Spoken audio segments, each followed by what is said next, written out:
pengambilan kekuasaan yang selalu harus dengan revolusi berdarah. Ideologi komunis juga ditetapkan dalam TAP MPR sudah tidak boleh berkembang gitu, atau dalam bentuk legitimat sudah tidak bisa begitu. Komunisme juga kan di dunia kan sudah bangkrut toh.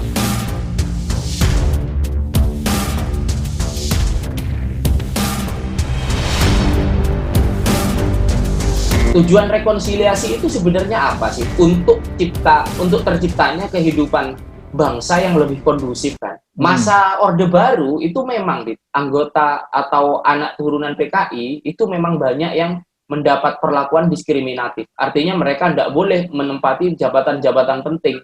Misalkan mereka tidak bisa jadi guru, tidak bisa jadi PNS, misalkan tidak bisa kerja di kantoran, misalkan. Tapi hari ini itu sudah banyak gitu loh, Bit. Sudah banyak. Oh, anak cucu PKI pun sekarang sudah membaur. Biasa aja sekarang di masyarakat. Bahkan kamu sebutkan ada yang jadi DPR, misalkan seperti Bu Ripka Ciptaning itu. Jadi kalau menurutku rekonsiliasi itu ya sekarang sedang berjalan.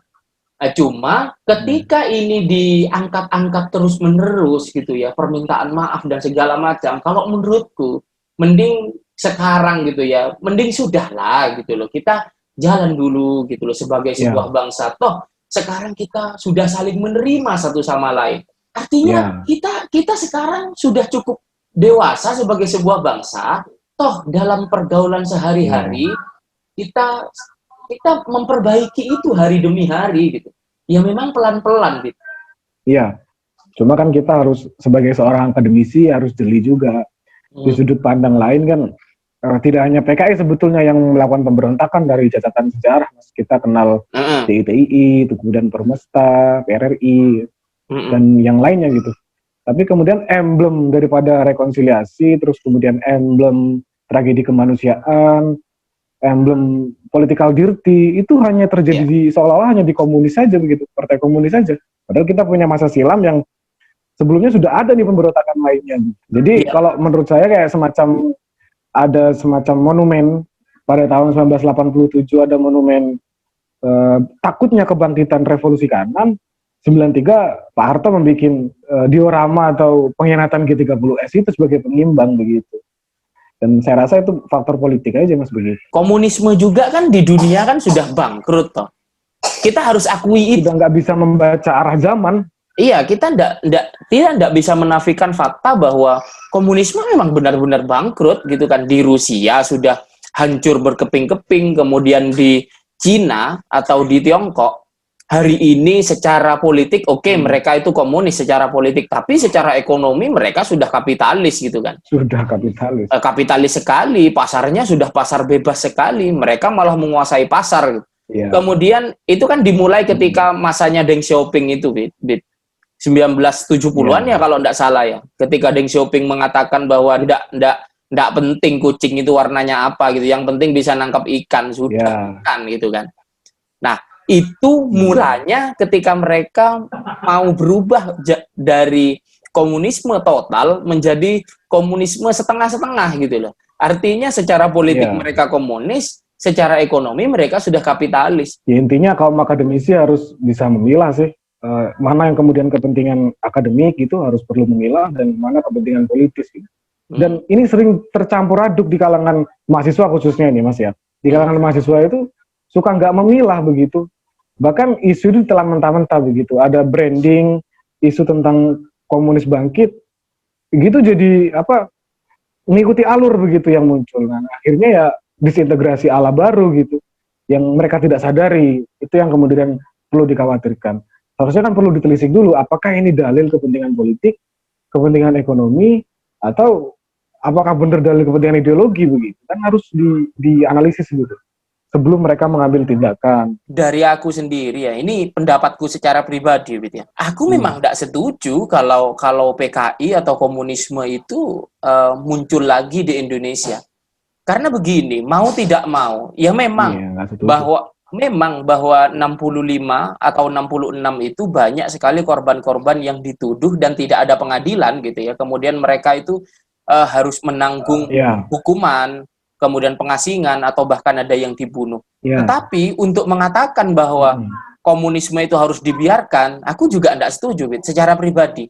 Karena ada ada hal-hal yang intoleran di dalam teori-teori komunisme itu. Misalkan pengambilan pasti. kekuasaan, ya, pengambilan kekuasaan yang selalu harus dengan revolusi berdarah. Gitu.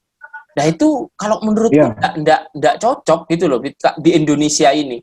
Aku pernah mendengar dengan kulturnya kita nggak cocok. Enggak mungkin memobilisir orang-orang Indonesia itu sebagaimana teori dalam komunisme. Masa iya pekerja tanah itu akan dimobilisir untuk mengambil tanah dari tuan tanahnya. Sedangkan hubungan mereka adalah hubungan kekeluargaan gitu loh, bahkan itu kerabatnya sendiri yang menggarap tanahnya. Kemudian juga tuan tanah itu tidak hanya, kalau bahasanya Aidit ya Bit ya, bahasanya DN Aidit itu kan ongkang-ongkang dapat duit gitu loh. Ternyata kebanyakan tuan tanah di Indonesia itu tidak begitu, karena mereka punya tanah hanya 1 petak 2 petak, sehingga mereka itu bekerja dengan para pekerjanya, makan dengan para pekerjanya. Bagaimana mungkin pekerjanya mau dimobilisir untuk membunuh si tuan tanah dan ngambil tanahnya gitu. Nah, tetapi di sisi lain, Bit, ya, di sisi lain juga ada pengimbangan dari merajalelanya kapitalisme. Karena begini, kalau kapitalisme terlalu merajalela, ketimpangan itu kan terjadi, Bit. Kemudian di sini terjadi praktek-praktek penindasan secara ekonomi. Nah, di mana ada kemiskinan dan penindasan, dia di situ udah komunisme tumbuh subur gitu loh. Nah, kalau memang orang-orang di negara ini takut, Bit, komunisme itu muncul lagi, seharusnya kita wujudkan keadilan sosial. Jangan sampai ada orang kaya-kaya banget, sampai ada orang miskin-miskin banget gitu. Kita wujudkan keadilan sosial, komunisme tidak kira muncul. Kan kayak gitu, Bit. Iya, jadi ketegangan-ketegangan politik yang dibangun seharusnya orientasinya ke arah sana begitu. Apakah isu yang muncul ini berimbang balik dengan masalah-masalah tadi kayak kemiskinan, terus kemudian kesejahteraan gitu.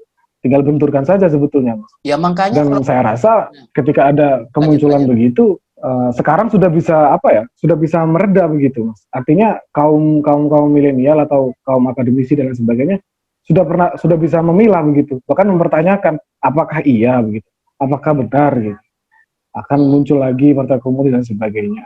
Sudah jeli. Jadi kalau ada politisi atau politikus yang memaksanya menggoreng lagi, justru bagi saya bumerangnya sendiri begitu, atau tumbang dengan sendirinya begitu. Kita pun sekarang menyadari bahwa tugas mengucilkan anak-anak PKI itu kan bukan tugas negara gitu kan. Tugas negara, ya, bukan tugas negara. Nah iya, artinya kita juga tidak wajib untuk itu gitu. Dan aku tidak percaya bahwa dosa itu diturunkan gitu loh. Kalau darah nggak ada dosa turunan, dosa jariah nggak ada. Iya, kalau darah itu turun itu mungkin iya gitu kan. DNA itu turun itu iya, tapi kalau dosa rasa-rasanya enggak. Gitu. Jadi anak PKI kah, anak siapakah itu nggak ada persoalan lagi sekarang. Apalagi zaman sekarang bukan zaman feodal gitu loh. Untuk melihat ini anaknya siapa kan sudah nggak laku gitu kan. Ya bagi saya kalau ada isu PKI akan muncul, itu hanya halusinasi saja. Teman-teman perlu menelisik lebih dalam, apakah itu dalilnya politik, apa ekonomi atau sosial begitu. Perlu dipelajari lebih dalam. Dan terkait ideologi komunis juga ditetapkan dalam TAP MPR sudah tidak boleh berkembang gitu. Atau dalam bentuk legitimat sudah tidak bisa begitu. Partai komunis dan ideologinya. Jadi halusinasi saja begitu bagi saya. Rasa-rasanya rakyat juga masyarakat juga tidak akan rela gitu loh. Juga tidak akan ada yang cukup berani kalau menurutku. Tidak akan ada yang cukup berani untuk mendeklarasikan bahwa mereka itu mendirikan partai berhaluan komunis itu. Rasa-rasanya tidak akan ada yang cukup berani untuk melakukan itu. Iya. Karena secara moral sudah nggak bisa begitu. Terlalu sensitif orang ketika PKI. Dan sama ada yang dengar cerita bahwa salah satu fraksi itu di DPR gitu, ada yang mengalami hal yang sama gitu, kayak diklaim anak PKI atau dituduh anak PKI. Ketika pulang di rumah itu dikucilkan orang beneran gitu. Padahal dia tuh bapaknya guru ngaji, ibunya guru ngaji gitu. Nah, itu dikucilkan beneran. Sampai ada semacam kayak sibuk mencari pengakuan bahwa saya bukan orang PKI gitu. Sampai segitunya isu itu menjadikan orang kayak semacam sindrom begitu, ketakutan, stigma negatif yang muncul gitu. Oke, sudah Bit, kita sudah berapa menit ini Bit? Kira-kira udah 20 menit lebih Bit. Udah 20 menit lebih. Oke, Iya ya Mas. kita akhiri dulu sampai di sini perjumpaan kita. Kita ketemu lagi di video-video selanjutnya dengan narasumber-narasumber yang mumpuni kira-kira itu ya di bidangnya. Oke, Mas Robit, untuk video kali ini saya ucapkan terima kasih sudah mau bergabung. Sama-sama Ya, Mas kita Hasan. ketemu lagi di video selanjutnya. Assalamualaikum. Salam.